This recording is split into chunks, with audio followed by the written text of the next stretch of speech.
back. My name is Salija Adebowale, and it's the best sporting show in the whole of the universe. It's News Instructor Sport, proudly sponsored by Bukenzo Glams, where you can get all your glams. And of course, we're airing on Queen's Talk TV, on Amazon TV, and a band radio scope, the number one Canadian internet radio. Um, like I said, I'm going to be writing solo today. It's just going to be me, myself, and I. So that's going to be three people: me, myself, and I. We have a whole lot of things to discuss today. Various issues affecting the world of sports. Lot of issues that we'll be talking about. Stuff that people are like, okay, is this really happening? Are we in the forefront for this? Is this a conversation we should be having?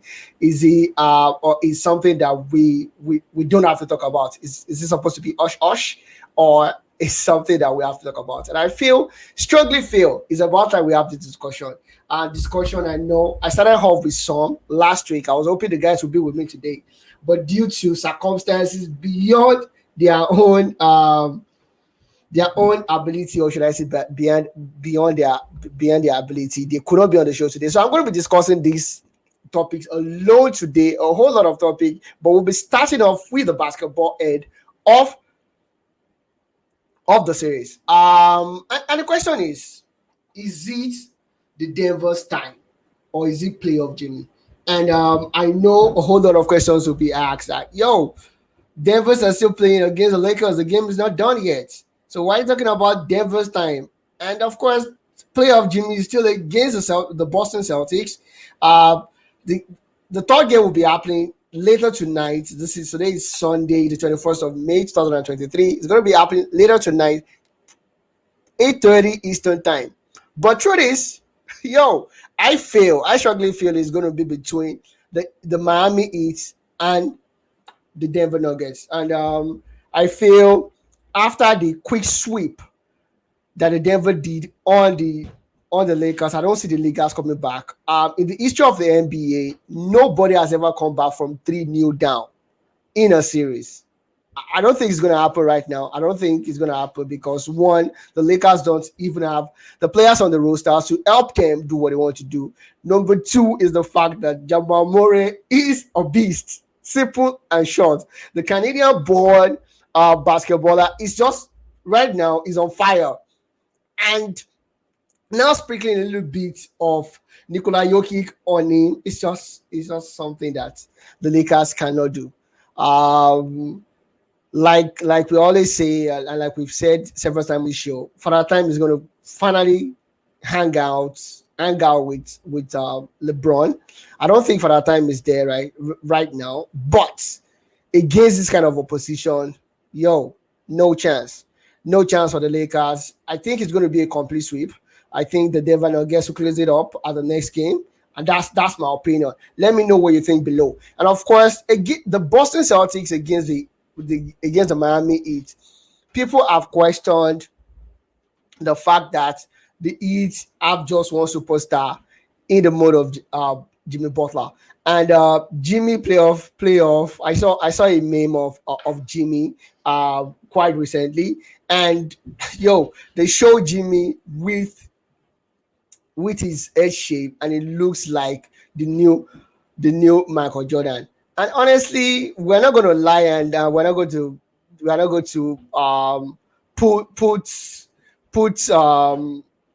say what is not. The fact still remains that the Heat will be in contention. I think they will take away the self imploding Celtics out of the line. The Celtics had a whooping 20 points lead against the Miami Heat. And what does Williams do? What does he do? Sorry, he went ahead and riled up Jimmy Butler. And I've said this several times on the show. I've said it with my colleagues offline as well. As the fact that I know it's a sport game. Questions will be asked. You feel like you can talk, and you feel it's your time. You have to ride the moment. But the question and the truth is, don't write up winners. Jimmy Butler is a winner. He has a winning mentality. You can't take that away from him. And from there, the Boston Celtics just went downward. And I'll take that a little bit into soccer. The worst, one of the worst stadium, probably apart from the Manchester and Galatasaray Stadium, to go to in the whole of Europe is Anfield. And Arsenal did one against Liverpool, 2-0 up. And what did Granit Xhaka did? He riled up the Anfield supporters. And we know the end of the story. And that's the truth. You don't do that against these winners. They have the winning mentality. When you do that and they come, it's going to backfire. 100%, I guarantee you that. And that's what playoff Jimmy did against Celtics. And of course, looking at the start right now, it shows you for 47 seasons that the Denver Nuggets have been in the NBA, they've never changed their name, gone to the playoffs 29 times, 0 championship. But I want to know, guys, is it going to be the time of the Denver Nuggets? I strongly feel this is their time.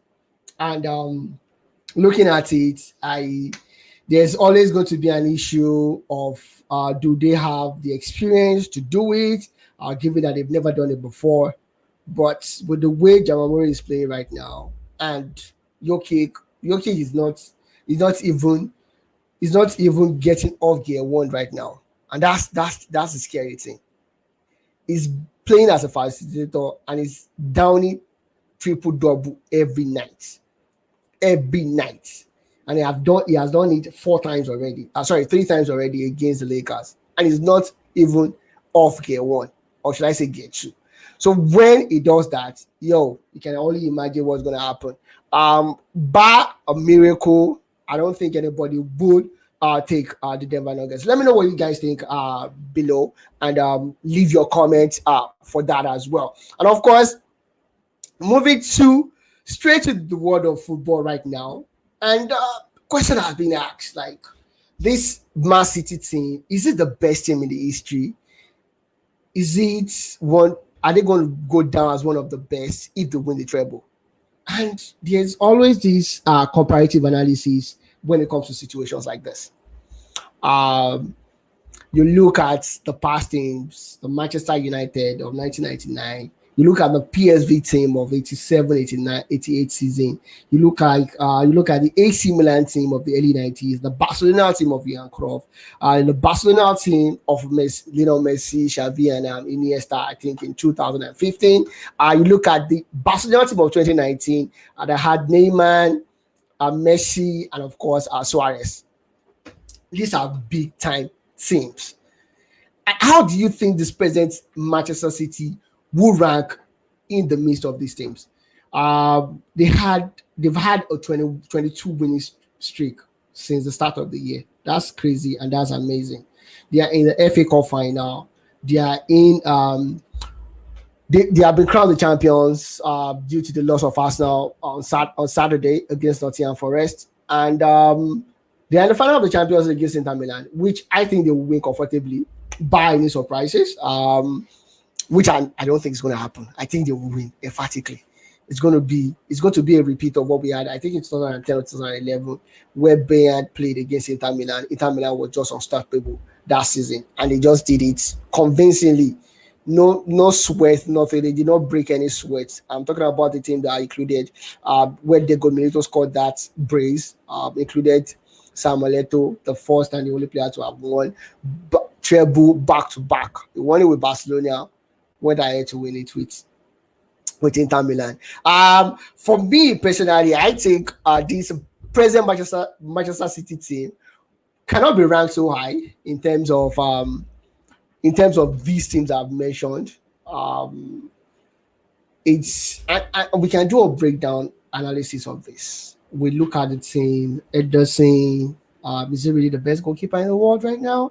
Kyle Walker, Cancelo was with them before he went to Bayern Munich. Right now, Nathan Ake is playing that place. I believe Nathan is out injured as well. Ruben Dias, we know what he does when he's not with Guardiola. John Stones, our comeback rejuvenated, probably the best English centre back right now, currently. People have said it. He has eventually become a world-class player. What they saw to splash that amount of money on him while it was Everton, is showing that glimpse right now. Is showing the potential, activated the potential that he showed while with Everton. And you look in the middle of the park, you see Rodrigo. Is Rodrigo the best in the Premier League in his position? I don't think so. I think for me personally, if not for the deeper form of Thomas Partey, I'll take Partey ahead of him. I think Casemiro is probably or definitely better than him. I think so. It's just my personal opinion. I don't know what you guys think. Tell me, let me know what you think. And of course, looking in the middle of the park, you have Bernardo Silva, you have Kevin De Bruyne, Erling Haaland, the best striker in the whole wide world. To some people, for me, it's Victor Osimhen, but for some people, he's the best striker in the whole wide world. Some people will tell you he's Harry Kane. That's unquestionable. You know, Riyad Mahrez could play. Jack Grealish is showing what he really can do right now. Jack Grealish has become the first English player after Frank Lampard to have created the most chances in the Champions League. And that is a formidable achievement, if you ask me, for a guy that has been so much maligned after his £100 million move from Aston Villa to Manchester City. So looking at this and putting it all into a conglomeration, amalgamate all the situation or all the analysis and tell me what you think. For me personally, I don't think they're the best thing. I wouldn't rank them, even if they win the treble ahead of the Manchester United team of 1999. Not to talk of that Barcelona team, not to talk of the Arrigo Sacchi team of AC Milan, and of course, not even ahead of Real Madrid that won the Champions League back to back to back, right? So for me, personally, that's what I think. But I want to know what you guys feel. Let me know what you think below. And of course, to another one, from one controversy to another controversy, and that would be realistically, is it about time we spoke about the best coaches in the world in the history of football? It's a crazy one, if you ask me, because you think about it and you're like, okay, there's a certain Alex Ferguson. Ferguson undoubtedly is probably the best coach. At least before we saw this guy called Pep Guardiola. Before Guardiola, honestly, Ferguson was probably the best. You see Mario Zagallo. Mario Zagallo is a coach. Is a coach that won it as a player. He won it as a manager and he won it as an assistant manager. You see Gosidi, that's the guy that won the treble with PSV in 1987-1988 season. And of course, you see the father of Tiki Taka himself. And we're talking about nobody than Johan Cruyff. And Sacchi as well. Jose Mourinho, we know he has done it. Because the question was asked a couple of years ago at Samuel Eto'o Fields. Eto'o, we all know, has a bad mouth.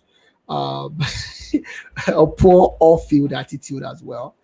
But Eto'o was like, okay, it was asked like, yo, who's the best? Are you gonna take Mourinho over Pep Guardiola?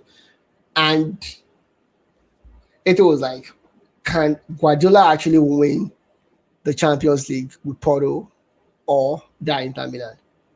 That's a question that needs to be asked. That's a question that is ruminating among the minds of analysts over the years. Most people don't know what side they will think. I feel personally, Guardiola probably will not win with those teams.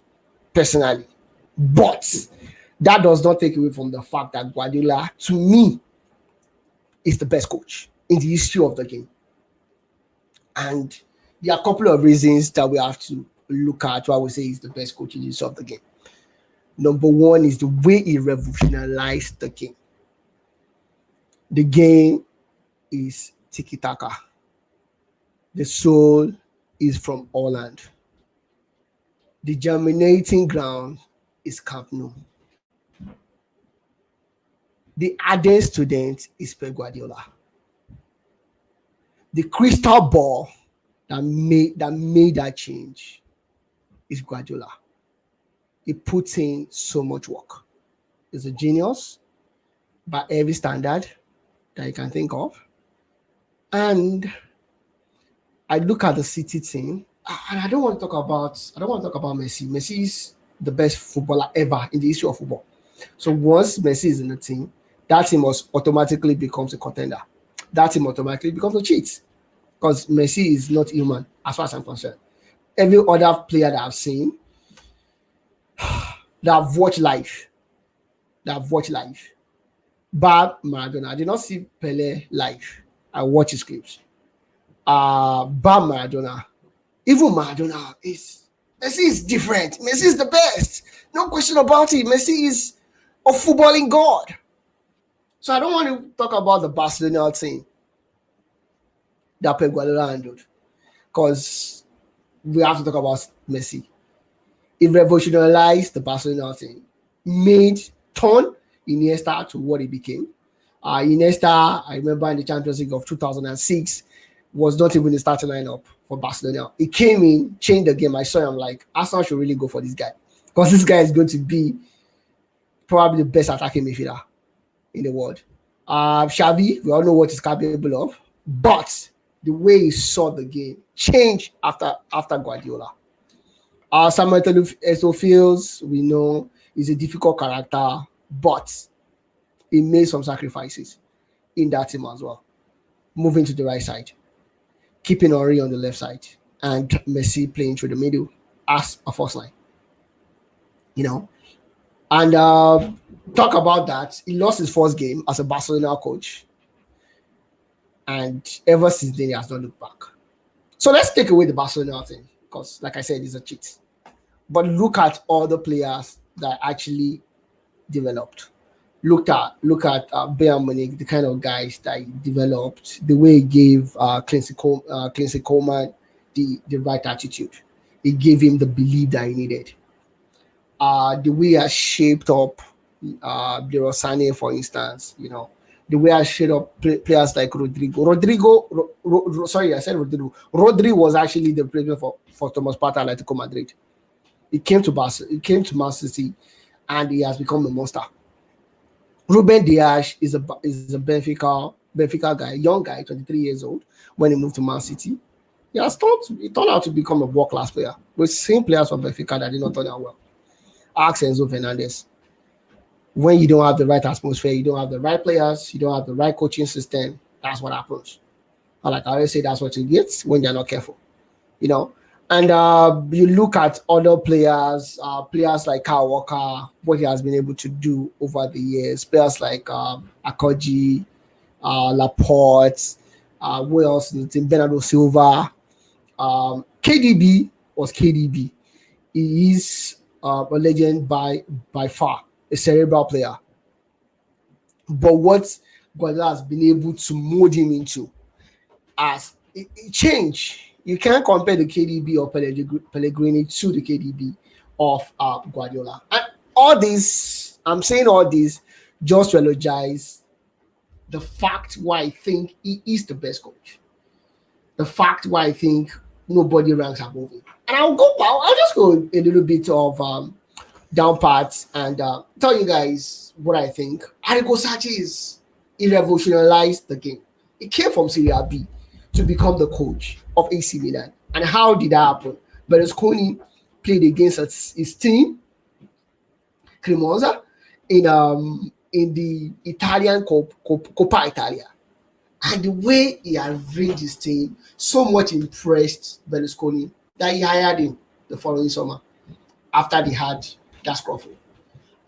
They had their own Galacticos, and I mean Marco Van Basten, Frank Rijkaard, Brio Gullit, Massimo, Carlo Ancelotti, Paolo Maldini, and the rest of the gang, Marcel Desailly, and the rest of the crew. He revolutionized it. It brought about the game pressing, the crazy pressing. And he did that. He won the Serie A in 1988, the Coppa Italia in 1989, Champions League in 1990, 1989, the Super Cup in 1990 and 1989, the Intercontinental Cup in 1990 and 1989, runners up at the World Cup of 2000. I said 2000, 1994. The only reason why I did not win was because of that Roberto Baggio penalty. After their uneventful start to the championship in the USA. Don't worry, guys. We'll be doing that. We'll be doing the same thing. Open will be able to cover that as the World Cup comes back to the North America for the first time in how many years now? Almost coming back for the first time in almost 32 years. 2026. Hopefully, we'll be able to see that. Um, Amongst the club that I coach, he went to Atletico Madrid, Parma, Rimini, and the rest of that. And that's Arrigo Sacchi. Arrigo is one of the best. And to some people, it's the best because it actually revolutionized football. And what else do we talk about? Sir Alex Ferguson is a star for a reason. Sir Alex Ferguson has 38 major trophies that he won at his time at United. And that does not include his trophies at Aberdeen. And the people keep saying, okay, there are some snags to Sar's record at Manchester United, those poor officiating, But it is what it is, man. No VAR back then. So you can't blame him. You can only beat the team in front of you. You can only do what is right in front of you. And he did it, and he did it exceptionally well. This is the man that won the English Premier League 3 times in a row. He had money to spend. He knows how to spend the money, and he spent it well. Sir Alex probably would not. I'm not saying Sir Alex is a tactical genius. He's not. He's probably the best manager in the history of the game. Okay, maybe not. Maybe I'll change my mind when I get to Jose Mourinho. But Sir Alex Ferguson, don't forget what would Aberdeen won the Cup Winners' Cup, and I did it against the best teams. Bayern Munich of that year, and Real Madrid, and he won the Champions League twice.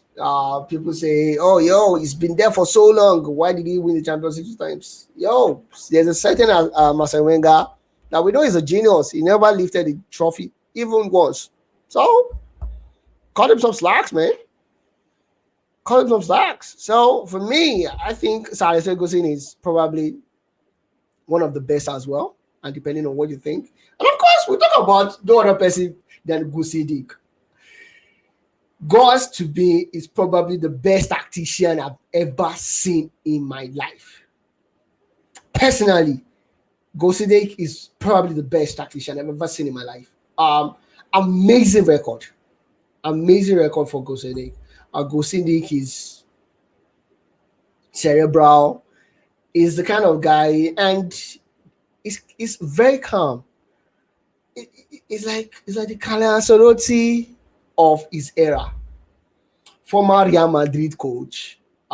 He won six trophies as champions of the Dutch team, of PSV, which is the Dutch league. He won the Champions League with PSV as well. 88, 7, 88. I keep repeating that. FA Cup winner with Chelsea when Chelsea was down. That season. They brought in him. He reshaped the season. I think that was the year that Carlos was sacked. He reshaped the season, took them to the semi-finals of the Champions League. They were unlucky against Barcelona due to refereeing error or whatnot. He has won the FA Cup once, the Dutch Cup 4 times, and of course the Dutch Super Cup. But Alex Ferguson won a treble. Gusi Dick won a treble. My man Pep Guardiola has won a treble as well. And Mario Zagallo is the guy that you need to talk about. He won the World Cup twice as an assistant coach and as a manager, and he won it as a player as well. He won it as a player twice, 1958 and 1962. Won it as a manager in 1970 and won it as an assistant manager in 1994. Mario Zagallo, with this record of the World Cup is probably the most prestigious tournament in football. So you can't talk about players or former managers and you will not mention this guy. It's that terrific. So Mario Zagallo has to be there as well. And Johan Cruyff, like I said, we don't have without Johan Cruyff, we don't even have a Pep Guardiola. There's no Guardiola without Johan Cruyff. Johan Cruyff is the brain behind the tiki-taka, as far as I know. And guys, feel free to correct me if I'm wrong. He's the brain behind tiki-taka. He revolutionized the game. It changed the game from what we used to think about to what it is right now. It changed the game from playing with your legs to using your brain. He recreated the game playing against players, you are playing against pace. And that's Johan Cruyff.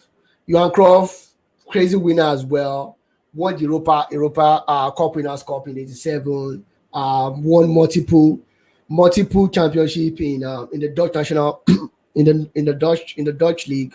Won the La Liga in 91, 92, 93, 94. He literally made his birthright. Copa del Rey in 1992, the European Cup in 1992, thanks to that Ronald Koeman shot. The European Cup Winners' Cup in 1989 with Barcelona as well. His career was cut short. He left. I think he left the limelight immediately after he was sacked at Barcelona. He left Barcelona and he became a freelance guy. He has been to the World Cup finals once, lost against the West Germany, I believe in 1974, if I'm not mistaken. And that's Johan Cruyff. No trouble, but his impact of the game cannot be denied. And what else are we going to talk about? This guy's record is scary. His record is truly, truly, truly scary. I was talking about no other person than Jose Mourinho. Jose Mourinho has 26 club trophies to date.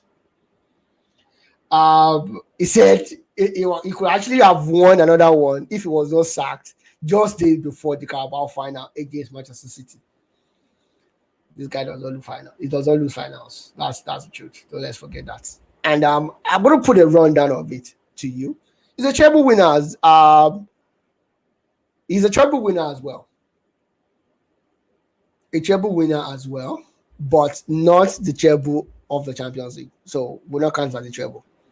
Won the Premier League Liga in Portugal 2002, 2003. Taco the Portugal 2003. Won the Stadaco as well. Won the UEFA Cup. So 4 trophies in his first major season as the coach of Porto. The following season, he won the Premier League and he won the UEFA Cup. Lost in the I think he lost in the semi-finals of the Taka the Portugal. That would have been his treble, but he won the quadruple. He quadrupled the season before, just not with the Champions League, but the UEFA Cup. And with Chelsea, he brought Chelsea back, gave Chelsea their first league in 50 years. Carabao Cup 2004, 2005, the Premier League 2004, 2005, with the meanest defense. Just one defeat against Blackburn Rovers. Thanks to Paul Dickoff, he would have broken the invisible record the first season he came to the Premier League. FA Cup 2005, the Premier League 2005, 2006, Carabao Cup again, the FA Cup again, the Carabao Cup again 2004, 2015, and won the Premier League back with Chelsea in 2015. With Inter Milan, he won a treble.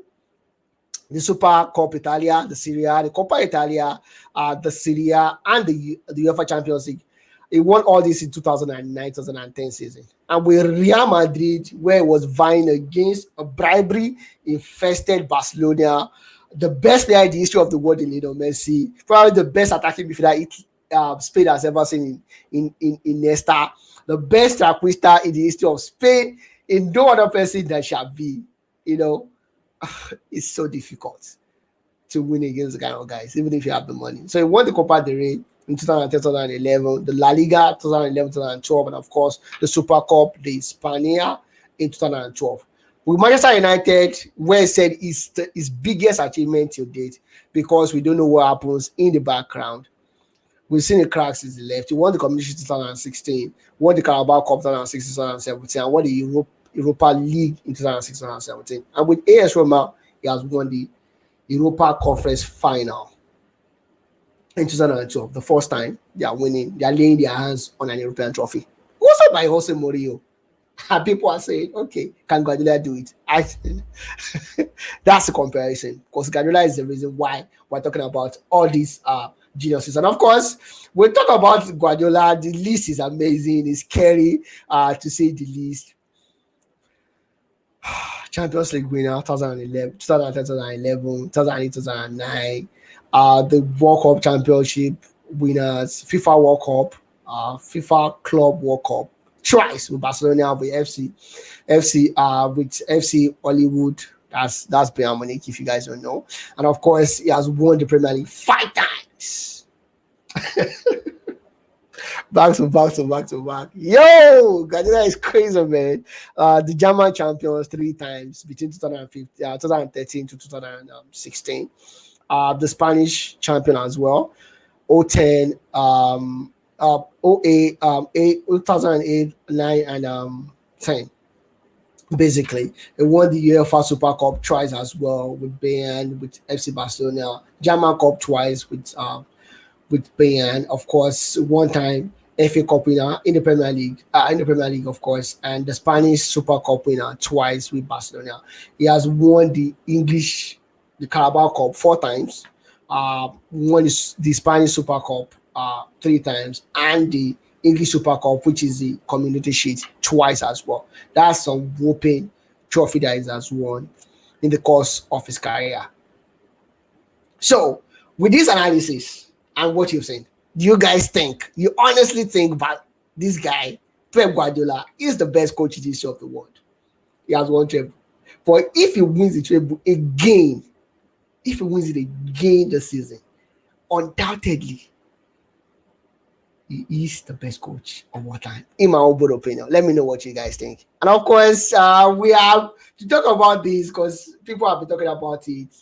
Between Harry Kane and Erling Haaland, like, who's the best? Harry has scored 28 goals. Is leading Wayne Rooney and closely following Alan Shearer in the pecking order of the highest goal scorer in the English Premier League history. And people are asking, what if Harry Kane is in the Manchester City team? It's a what if. It's a big what if. We'll never know, like Kanye West will say. But what do you guys think? Do you think Harry would have been better in this Manchester City team than in Haaland? Harry is now a non-conventional number 9. That's what I call him. He drops deep, plays with his team, creates chances as well. And Haaland cannot do all of that. So, who do you think is better? And do you think Harry would have been better at Manchester City? No thanks to Daniel Levy. And of course, the unwise decision that Barcelona made this season after they won the La Liga. I know they are not used to winning so much since Messi left, but they were overjoyed, and they were playing that match against Espanyol, and they made the unwise decision after winning the league to celebrate in the middle of the pitch of Espanyol.